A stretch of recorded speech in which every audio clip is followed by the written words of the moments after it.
নারী বলতে তার কোনো অধিকার নাই। তাকে যে কোনোভাবে হেনস্থা করা যাবে, লাথি মারা যাবে, জুম করে ভিডিও করা যাবে, তার কোনো অধিকার নাই। এটা একটা মানুষ ধারণা করেন। আবার আরেকটা অংশ ধারণা করেন যে তারা হচ্ছে নারী মানে সে মডার্ন পোশাক পরবে, যারা হিজাব নিকাব করে তার কোনো অধিকার নাই।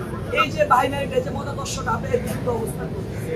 আমরা বলতে চাই যে আপনারা নিজস্ব মতাদর্শের কারণে আপনি বলতেছেন নারী মানেই হচ্ছে সে ঘরে থাকবে, পর্দা করবে, নিকাব করবে। নারী কেন আপনার প্রেস ক্লাবে এসে আপনার সংবাদ সম্মেলন করবে? নারী কেন প্রতিবাদ করবে? নারী ওইখানে প্রতিবাদ করতে আসলে তাকে ফ্লাইং কিক দেওয়া যায়। আমাদের যেটা জায়েজ করেছে, আবার যে ব্যক্তি ফ্লাইং কিক দিত চট্টগ্রাম প্রেস ক্লাবের সামনে, তাকে এক সপ্তাহের মাথায় তাকে আবারও জেল থেকে ছাড়িয়ে পুলিশ মারা দেওয়া হয়েছিল।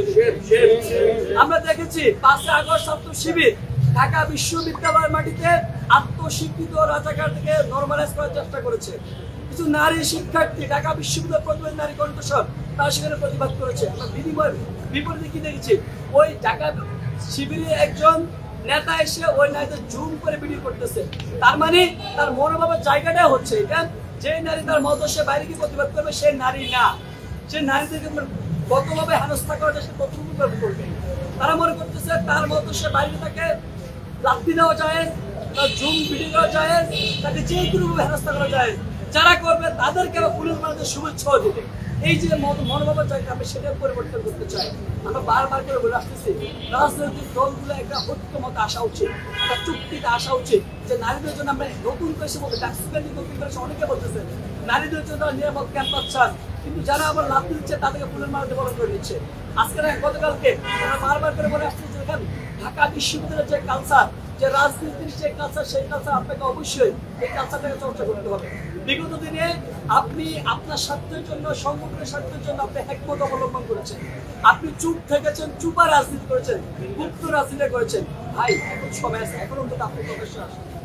গণ অভ্যুত্থান মানুষজন জীবন দিয়ে আপনাকে সে পরিস্থিতি তৈরি করে দিয়েছে, পরিবেশ তৈরি করে দিয়েছে, কিন্তু আপনি এখনো যদি মনে করেন যে আমি চুপ থেকে নোংরা রাজনীতি চালিয়ে যাবো, যা 1, 2, 3, 4 যখন আপনি মানে অতিরিক্ত স্লোগান দেন, অতিরঞ্জিত স্লোগান দেন, নোংরা স্লোগান দেন, তখন সেটা এই রাজ্যের জন্য ক্ষতিকর।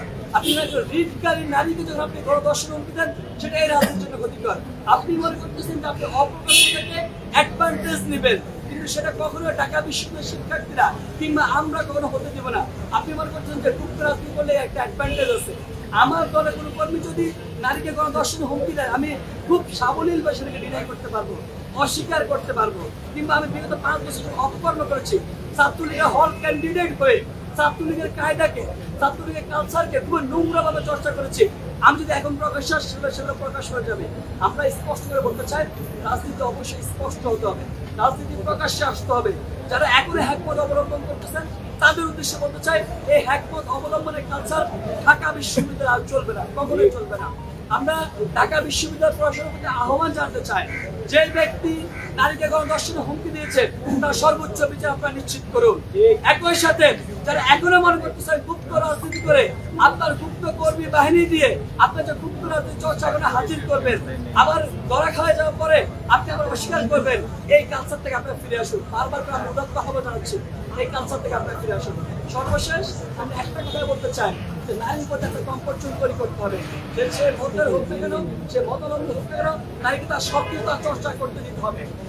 আমার মতের বিরুদ্ধে হলে আমি তাকে পলিটিক্যালি ডিল করবো, লিগালি ডিল করবো, কিন্তু আমার যে তুমুল যে ধারণাটা, মতাদর্শের জায়গা থেকে যে ধারণাটা, সেই জায়গা থেকে নারীদের কখনো হ্যারাস করা যাবে না, নারীদের কখনো ধিক্কার দেওয়া যাবে না, সেটাকে আমি এনশিওর করতে চাই।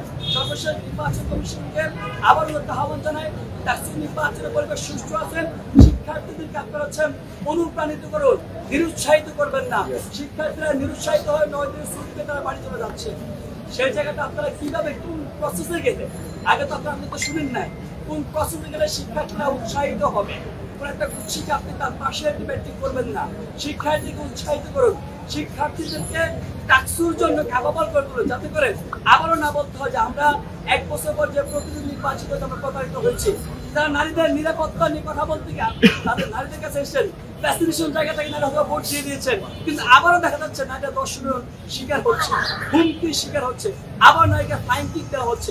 আবারও টিএসসিতে একজন নারী সে দাঁড়িয়েছিল হয়তো তার সিটের জন্য, সে তার বিরুদ্ধে গিয়েছিল, ওই যে গ্রুপের বিরুদ্ধে গিয়েছিল, নারীর জুম করে ক্লোজ শট ভিডিও করবে, নারীকে দেখা যাচ্ছে ক্ষেত্রে লাফিও মারবে। আমরা সেটা বিরুদ্ধে চাই, বিরুদ্ধাচরণ করতে চাই। আমরা বিশ্ববিদ্যালয় প্রশাসন আবারও আহ্বান জানাই, সবাইকে ধন্যবাদ জানিয়ে কাদের ভাই একটু আগে তথ্য আসছে যে ডাকসু আবার স্থগিত করা হয়েছে, এটা নিয়ে একদিনে কিন্তু আবারও স্থগিত। আমরা দেখুন প্রথম বছর দেখেন তারা তো গুপ্ত রাজনীতি করে। সেই জায়গায় তারা অস্বীকার করার জন্য তারা এই প্রকাশ্যে আনতেছে না বারবার করে। তারা তো কি দিয়ে প্রমাণ করবেন?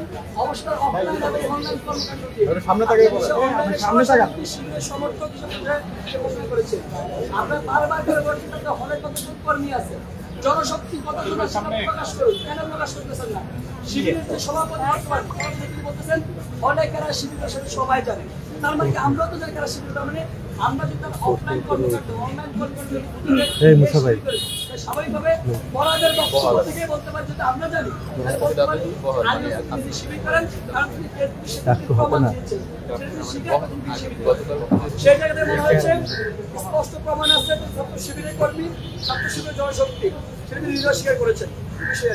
আরেকটা বিষয় হচ্ছে শিবির যে কাজটা করেছে তারা এখনো অনেকের কাছে একটা অভয় জায়গা দিচ্ছে যে আবার যদি গন্ডুম গ্রেসুন ফিরে আসে তাহলে আমরা আপনাদের পাশে দাঁড়াবো, গন্ডুম গ্রেসুনকে আমরা আবার বিরোধিতা করবো আপনাদের পাশে দাঁড়িয়ে।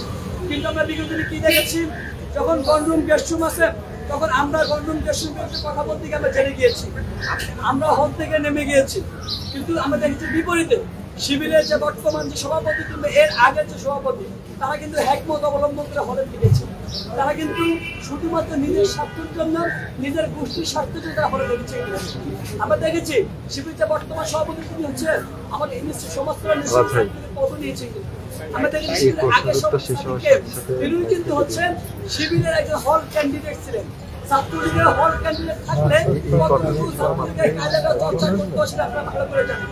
একটা ছবি ভাইরাল হয়েছে কিন্তু ঠিক সভাপতি ঠিক পাশে দাঁড়িয়ে আছে। আপনি জানেন যে ওই যে মিছিলের সামনের সারির পাশে দুজন ডান হাত এবং বাম হাত করতে হলে কতটুকু ছাত্রলীগের কালচার চর্চা করতে সেটা আপনারা ভালো করে জানেন। কিন্তু এখন এসে তারা নতুন করে বলতেছেন আবারও যদি গণতন্ত্রের শুরু চালু হয়, আবারও যদি আপনাদেরকে হুমকি দাম থেকে আমরা আপনার পাশে দাঁড়াবো।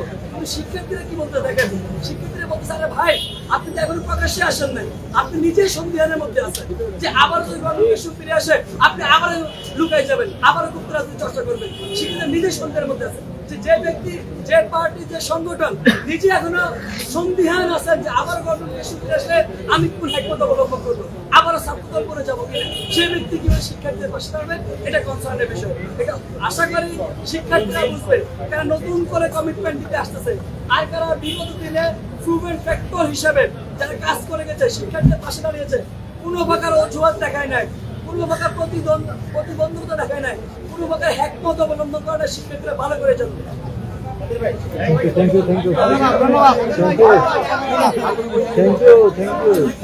Thank you.